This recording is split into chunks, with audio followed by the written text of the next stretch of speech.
পুরুষ জান্নাতে গেলে 70 জন হুর পাবে আর মহিলা জান্নাতে গেলে কি পাবে?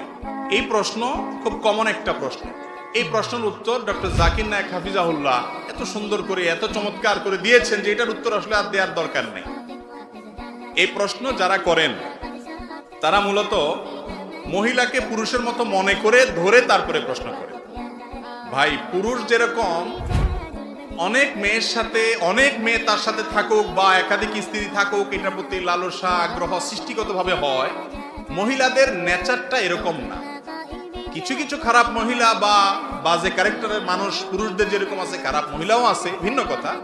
নরমালি মহিলারা চায় একান্তে আমার একজন হোক, একাধিক জন না। ঠিক না বে ঠিক? এটা হলো মহিলাদের নেচার, আল্লাহ এভাবে সৃষ্টি করেছেন। এখন আপনি পুরুষ হয়ে আপনি মনে করতেছেন যে মহিলারা বোধহয় আমার মতোই, তারাও বোধহয় কয়েকজন চায়। তারা কয়েকজন চায় না। মহিলাদের প্রায় ম্যাক্সিমাম মহিলাদের অবস্থা হলো তারা চায় আমার একান্তে একজন হোক। আর পুরুষ, আল্লাহ মাফ করুক, এটা পুরুষের দোষ বলেন, গুণ বলেন, সৃষ্টিগত একটা বিষয়, সে একাধিক কামনা করে, বাসনা করে। এটা তাকে আল্লাহ তাআলা এর ভেতরে আনন্দ দেন, আর নারীর আনন্দ সেখানে। অতএব যেটা পুরুষের জন্য প্রযোজ্য হুবহু সেটা আপনি মহিলার জন্য যদি চান, তাহলে সেটা মহিলার প্রতি সুবিচার হবে না, কখনো কখনো কি হবে? অবিচার হবে। আর জান্নাত এমন একটা জায়গা, জান্নাত আজা কে আজারে নাবাসত কাছে রাবা কাছে কারে নাবাসত, ফার্সিতে একটা কবিতা আছে। জান্নাত এমন জায়গা ভাই, আল্লাহ সবাইকে হ্যাপি করে দিবেন।